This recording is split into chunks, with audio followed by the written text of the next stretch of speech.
Graça e paz, queridos. Estamos aqui para a gente transmitir a mensagem do Senhor para os nossos corações essa semana, na esperança que os irmãos já tenham feito a sua devocional, já tenham cantado hinos ao Senhor, já tenham orado ao Senhor. Agora é a hora da mensagem. Nós vamos ler os Salmos de número 127. Peço aos irmãos que dêem uma pausa no vídeo, leiam o Salmo e depois a gente vai acompanhando passo a passo. Tá? Mantenham as suas Bíblias abertas. Tem o Salmo 127 que diz o seguinte: se o Senhor não edificar a casa, em vão trabalham os que edificam. Se o Senhor não guardar a cidade, em vão vigia a sentinela. Inútil vos será levantar de madrugada, repousar à tarde, comer pão de dores, pois assim dá ele aos seus amados o sono. Eis que os filhos são heranças do Senhor e fruto do ventre, o seu galardão, e o fruto do ventre, o seu galardão. Como flechas na mão do valente, assim são os filhos da mocidade. Bem-aventurados os homens que enchem dele as suas aljavas. Não serão confundidos quando falarem com seus inimigos à porta. Bem, queridos, esse salmo, ele dá uma ideia de fases, né? Nós vamos falar de fases da família. Ele dá uma ideia de fases, né? As fases que a família passa até a sua concretização. Que, na verdade, a instituição família, ela sempre parte de um e ela é eterna. Ela vai passando de um para outro, exceto que haja uma interrupção no meio do caminho, que filho único que não tem filhos, né, que não gera filhos. Então, aí a família, a raiz familiar é interrompida, mas normalmente ela prossegue eternamente, até quando Cristo voltar, né? Mas assim, durante a estruturação de uma casa, diante da estruturação de uma família, existem algumas fases que nós iremos conversar esta noite rapidamente. A primeira fase é a fase da estruturação familiar. A estruturação familiar. Veja o que diz o verso 1 e 2. Se o Senhor não edificar a casa, em vão trabalham os que edificam. Se o Senhor não guardar a cidade, em vão vigia o sentinela. Inútil vos será levantar de madrugada, repousar à tarde, comer pão de dores, pois assim dá ele aos seus amados o sono. Bem, Deus, ele é o alicerce, ele deve ser o alicerce de toda a família, né? Quando Deus logo criou o homem, foi a primeira instituição que Deus fez. Depois surgiu o governo, depois surgiu a igreja, né? Mas a primeira instituição, a instituição basilar, né, do ser humano é a sua família. Isso foi instituído logo no início, né, de tudo. E toda família, ela precisa ser edificada segundo os princípios de Deus, né? Segundo os princípios de Deus. Os preceitos de Deus, eles precisam ser seguidos, né? Eles precisam ser seguidos. Deus, ele precisa estar presente em todas as fases da família, né? Ele precisa estar presente. O casamento, por exemplo, que seria a primeira fase, né? A primeira etapa da fase, vamos dizer assim, o casamento precisa ser conforme o que Deus determina. Gênesis 2:24, a Bíblia diz que portanto deixará o varão, o seu pai e a sua mãe, apegar-se-ão a sua mulher, e serão ambos uma carne. Ou seja, o casamento ele precisa ser dentro dessa estrutura, né? Primeiro, deixará o varão, seu pai e sua mãe, se unirá à sua mulher, ou seja, o casamento é heterossexual, o casamento é entre homem e mulher. Não existe casamento entre pessoas do mesmo sexo, né? Apesar de que as pessoas a sociedade tenta incutir isso nas nossas cabeças, porém, assim, não existe possibilidade, né? Duas pessoas do mesmo sexo não formam um casal. Casal tem que ser macho e fêmea, né? Tem que ser homem e mulher, né? Não tem como ser diferente, até porque Deus instituiu dessa forma, porque é a única forma do casal produzir filhos e dar continuidade à humanidade, porque senão a humanidade tinha sido extinta já, né? Os homens, se fossem homem com homem, já tinham morrido os homens e a humanidade já tinha sido extinta. Então, por isso que o casamento, dentro dos princípios de Deus, é um casamento heterossexual, entre homem e mulher. Não tem forma diferente, né? Muita gente fala que união de pessoas de mesmo sexo é casamento. Não é. Isso é errado. Isso é errado. É um dito errado, né? Também o casamento ele é monogâmico, ou seja, deixará o homem, seu pai e sua mãe, apegar-se à sua mulher. Deus não fala às suas mulheres, né? No TLC, né, tem um programa que é um homem e suas 4 mulheres. O cara tem 4 esposas, né?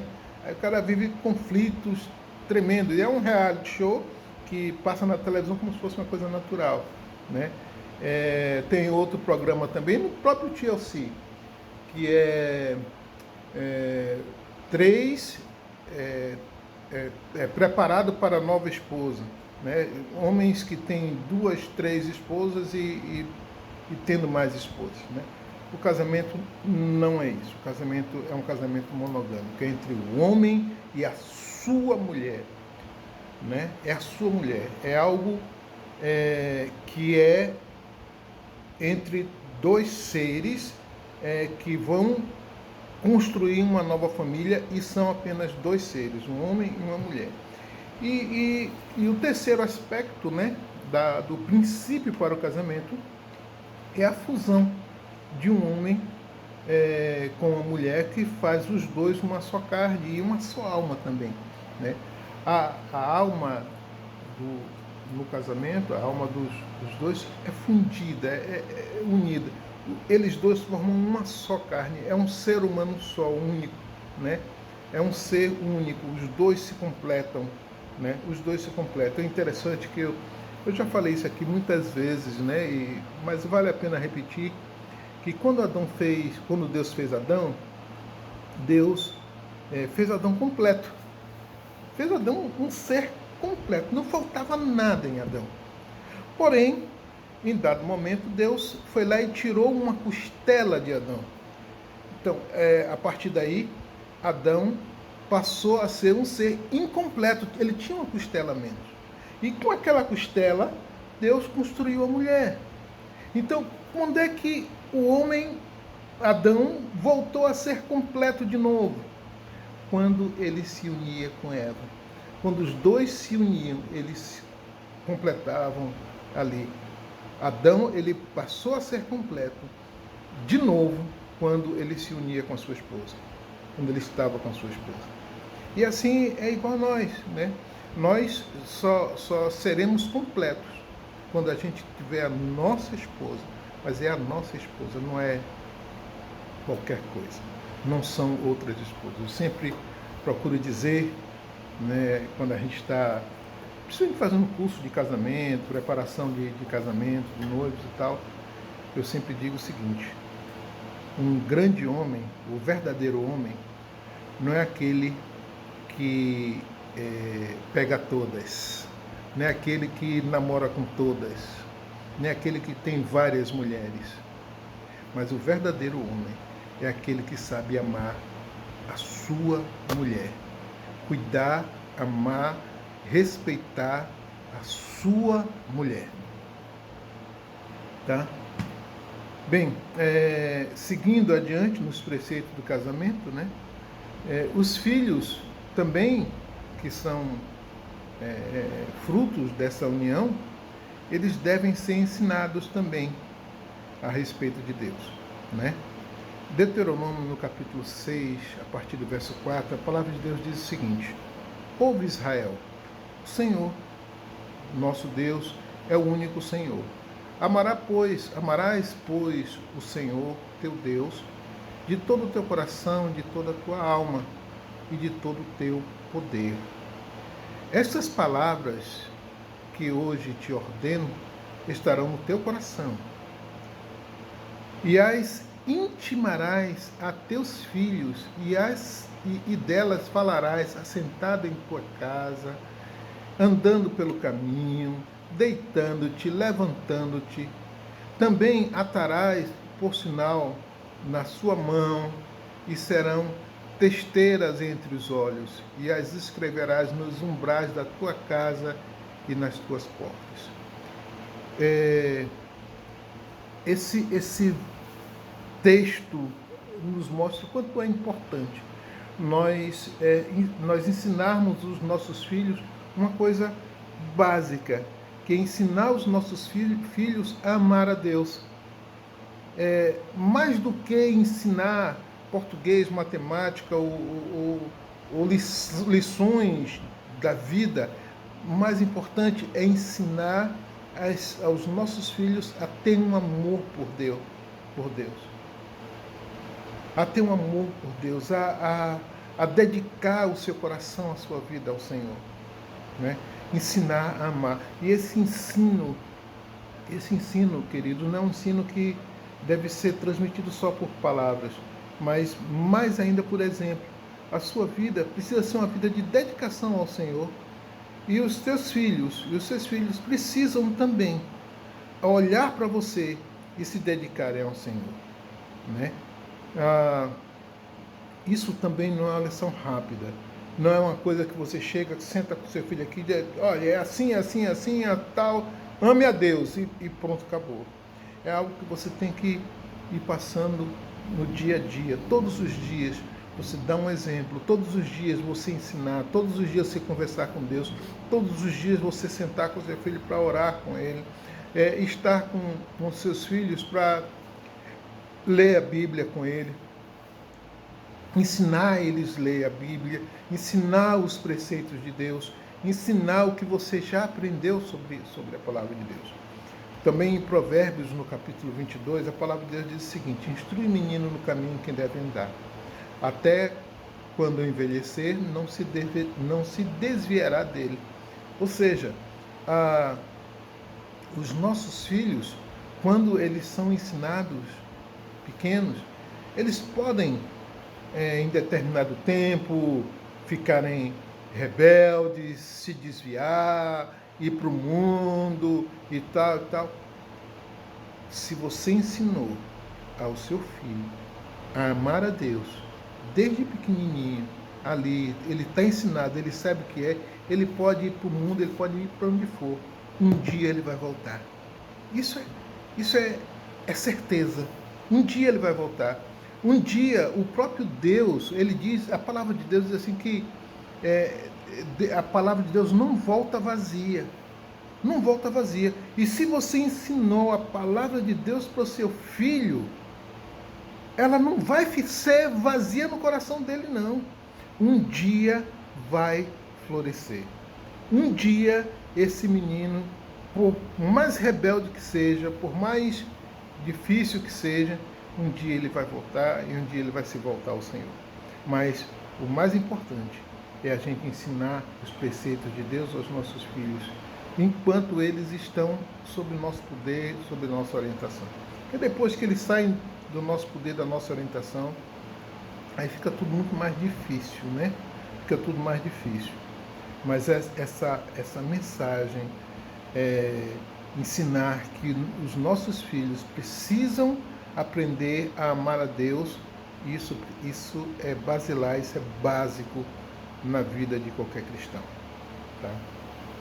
Se Deus não for o alicerce da sua família, da nossa família, vai ser inútil todo esforço. Todo esforço que você fizer vai ser inútil. É por isso que a Bíblia diz que em vão trabalham os que edificam. Porque você não vai conseguir edificar uma boa família se não tiver dentro dos preceitos de Deus. Se os nossos filhos não aprenderem a amar ao Senhor, andar nos caminhos dele, respeitar ao Senhor, você pode fazer o que for, vai dar errado, meu querido. Vai dar errado. Mais cedo ou mais tarde, os problemas chegarão. Agora, quando é pequeno, quando é criancinha e tal, você não faz nem ideia. É criança inteligente, criança boazinha e tal. Você, não, vai ser bons cidadãos no futuro, não precisa de Deus. Mas lá no futuro, essas crianças, se elas não tiverem Deus no coração, elas podem mais tarde entrar numa situação de desestruturação, né? É interessante que, queridos, hoje a gente vê muitas famílias com filhos transviados, com filhos que se envolvem com coisas ruins, né? A gente vê muitas famílias se adaptando. Há pouco mesmo eu vi um depoimento de uma mulher que o filho é homossexual. Não sei o que e tal, eu aceito. Aceitar o que? Errado, que é erro. A palavra de Deus diz que é erro. A palavra de Deus diz que é torpeza, que é pior do que uma coisa nojenta. É torpeza. E como é que aceita isso? Não é não aceitar no fato de expulsar, de bater, não.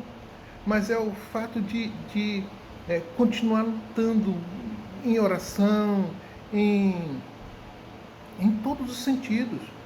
Eu tenho um amigo meu, pastor, que um dos seus filhos, né, ele teve vários filhos, e um dos filhos se envolveu com o homossexualismo. Foi uma luta muito grande. E ele amou o filho, cuidou do filho e orava pelo filho. O filho resolveu sair pelo mundo. Era de maior, ele não podia fazer nada. O filho foi, mas ele nunca deixou de orar pelo seu filho ali. Sofreu muito com isso. Sofreu muito. Até que um dia, esse jovem teve AIDS, pegou AIDS e ficou muito doente. Ele voltou para casa. O seu pai cuidou dele durante todo o tempo, cuidou dele ali, né? Aquele jovem se voltou para Deus, se arrependeu de todos os seus pecados, de todos os erros, se voltou para Deus e morreu salvo. Queridos, não é fácil. Não é fácil quando você conhece a verdade, quando você não se envolve, quando você não se embrenha com os erros do mundo, que hoje o grande problema está sendo que as pessoas estão se embrenhando com os erros do mundo. O mundo, a gente está se adaptando. É mais fácil hoje se adaptar ao mundo do que persistir nas coisas certas. Sabe? Esse é o grande problema da humanidade nos dias de hoje. Em vez de buscar o que é certo, andar no que é certo, as pessoas simplesmente se adaptam ao erro, né? Isso não faz bem para ninguém, não faz bem para a família. Por isso que a família tem que ter Deus edificando.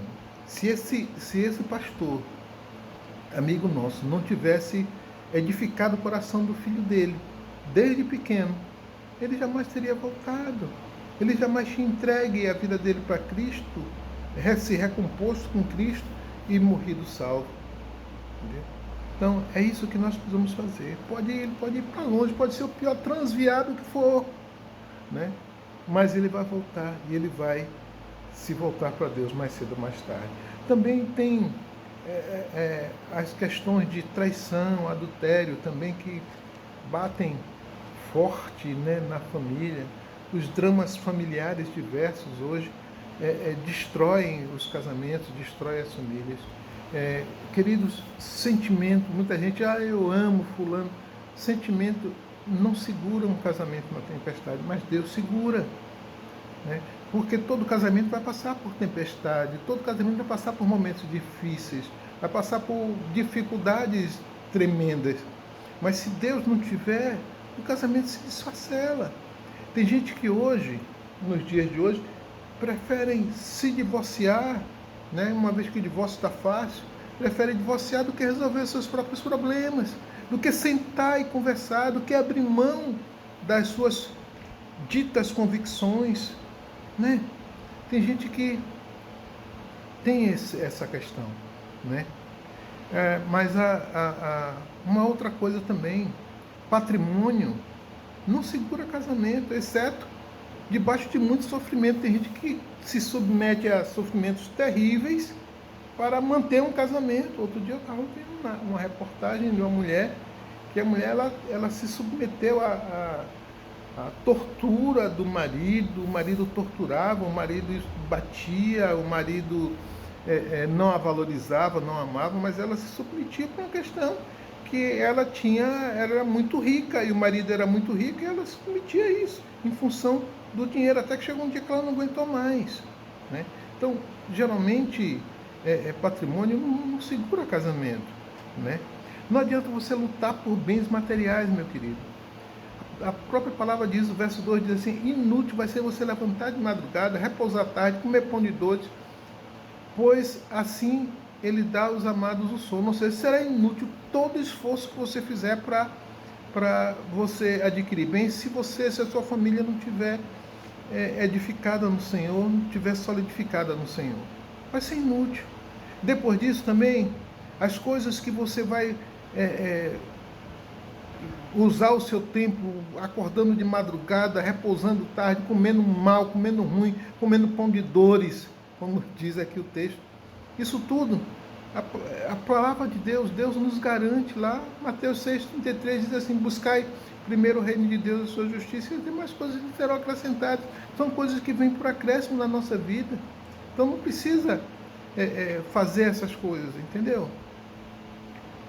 Bem, a segunda fase do texto aqui mostra que fala sobre a chegada dos filhos, né? Está entre os versos 3 e o verso 5, que diz o seguinte: eis que os filhos são a herança do Senhor, fruto do ventre o seu galardão. Primeiro, ele dá duas qualificações ao filho. Primeiro, ele qualifica o filho como herança. Uma herança não é algo que vem por mérito, é algo que chega a você sem você ter feito nada. Foi seu pai que construiu, foi seu pai que construiu todo o patrimônio. Se chega a você, chega sem você fazer o menor esforço. Então a herança não é fruto do mérito.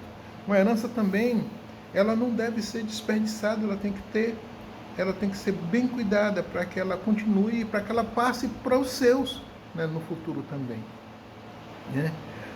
Nas cerimônias de casamento antigo, né, o celebrante sempre perguntava, né, quem aqui entrega esta mulher para casar-se com esse homem? Aí o pai levantava: toma o que é teu e cuida do que é meu. Isso é casamento antigo, na Inglaterra principalmente, né, se faziam assim. Então, é aquela coisa que Deus nos dá o filho como herança, né? Deus nos dá os filhos como herança e assim, mas ele diz assim: tome o que é meu, ou tome o que é teu. O filho é teu, mas cuida porque ele é meu. Um dia você tem que me devolver, né? Você tem que cuidar bem, que você tem que devolver para Deus um bom filho, não é? Também ele qualifica que os filhos são galardão, né? Galardão é um prêmio, é uma recompensa, né? O filho é o maior tesouro que Deus nos dá, né? É o filho. Além da salvação, mas o tesouro é um filho, né?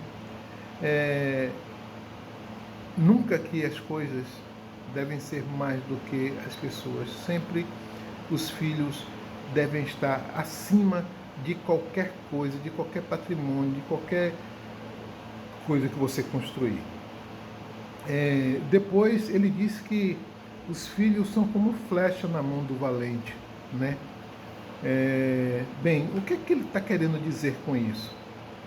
Ele faz essa comparação para demonstrar qual deve ser o nosso trabalho com os nossos filhos. Primeiro, o guerreiro ele adquire ou faz a flecha, né? Depois que ele produz a flecha, ele agora carrega a flecha, ele carrega a sua flecha. Nossos filhos, eles são carregados no ventre, eles são carregados nos braços, eles são carregados no bolso, você tem que sustentar, são carregados no cuidado, você tem que, às vezes, perder noite cuidando do seu filho, e quando eles são grandes, quando eles têm as suas vidas próprias, você continua cuidando deles no coração, né? Meus filhos são casados, né, os dois maiores, mas todos os dias eu coloco eles diante do Senhor. Todos os dias eu oro pelo sucesso dele. Eu fico sondando quais são as suas necessidades e tudo. E em cima disso eu coloco meus filhos diante do Senhor. Não estão mais debaixo da minha autoridade, mas estão debaixo do meu coração, né? Dentro do meu coração. Depois o flecheiro, o guerreiro, ele mira a flecha no alvo. Ou seja, a gente tem um alvo para a gente enviar os nossos filhos. A gente tem que traçar o alvo, mirar o alvo. E a Bíblia diz que o alvo é Jesus, né? A gente tem que mirar nossos filhos em Jesus e prepará-los para isso, para que os nossos filhos cheguem a Cristo, né? E depois lançarmos eles para eles atingirem o alvo, né? Aí depois o texto diz que é bem-aventurado o homem que enche deles a sua aljava. Ou seja, a aljava é o estojo no qual os homens antigamente levavam as flechas, né? As flechas ali, eles levavam e tal. E a aljava cheia. Antigamente a cultura, culturalmente se falando, era bom uma família cheia de filhos, né, com muitos filhos. Hoje em dia, não mais. Essa situação cultural mudou bastante, até porque hoje em dia é muito difícil se educar filho e cuidar de filhos. Aí depois ele diz que não serão confundidos quando falarem com os seus inimigos à porta. Que inimigos são esses? As doenças, as fraquezas, os sonhos que não foram feitos. Nós não seremos confundidos, porque nós cuidamos dos nossos filhos no início da vida deles, e amanhã são os nossos filhos que cuidarão de nós, né? E esses filhos, quando foram filhos bem criados, filhos ensinados a amar ao Senhor, né? Eles naturalmente, eles vão cuidar de vocês nas doenças, eles vão cuidar de vocês, vão cuidar de nós nas fraquezas, nos sonhos pendentes. Quantos sonhos eu tinha pendente na minha vida, e minha filha, que agora, assim, já está pronta, né? Seguindo a vida. Quantos sonhos ela tem me ajudado a realizar, né?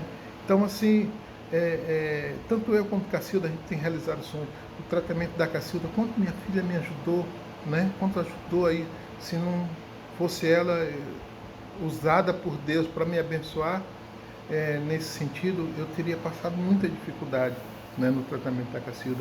De sorte que os filhos são assim. Eles chegam a um ponto que eles passam a cuidar da gente. E os inimigos da doença, da fraqueza, dos sonhos pendentes, podem até chegar, mas não vamos sair confundidos, não, porque nós temos filhos, bons filhos, muito bem formados para cuidar e nos amar, né? Cuidar de nós e nos amar. Que Deus abençoe a sua palavra, que Deus aplique esse entendimento, nós possamos ter esse entendimento no nosso coração, na nossa vida, e aplicar na nossa vida prática. Que Deus abençoe vocês. Vamos orar e vamos encerrar. Ó Deus, nós colocamos diante do Senhor todas as famílias no qual esse vídeo irá alcançar. Que o Senhor possa assim abençoar a vida de cada um, ó Deus, e possam, ó Deus, em nome de Jesus, dar consciência, ó Deus, da necessidade de o Senhor ser o centro de todas as famílias. Sem o Senhor, as famílias não vão conseguir ir adiante. É importante, meu Deus, que o Senhor coloque no coração de cada um o quão é necessário que o Senhor entre nas suas vidas e principalmente no seio familiar. Muito obrigado, Deus, por essa palavra, por esse entendimento. Ó Deus, continua cuidando do teu povo, abençoe a tua igreja. Nós oramos no nome de Jesus. Amém. Um abraço a todos.